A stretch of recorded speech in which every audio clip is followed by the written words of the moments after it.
Are you suffering from cracks in your feet? If yes, let me give you a solution, a natural solution which you can do at home daily to keep your hand and feet intact.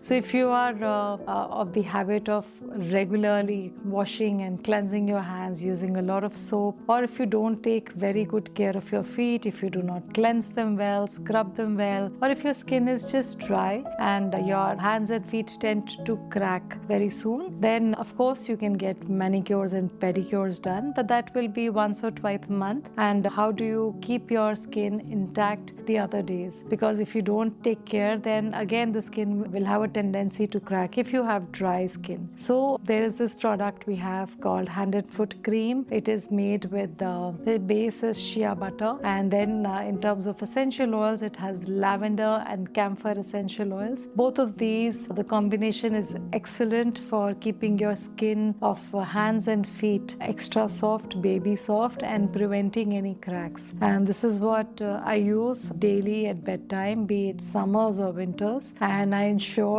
that my skin remains intact no matter how many times I wash. And even in COVID years when we washed our hands a lot, this is the cream that kept my hands okay, and the skin didn't tear off like I was seeing happening with my friends. Nothing like that happened with me, and this is the solution for that. So do try this cream out, and it is available on our website. It is available on 12 platforms like Amazon, Flipkart, Tata 1mg, etc., etc. And do share your feedback with me. Thank you.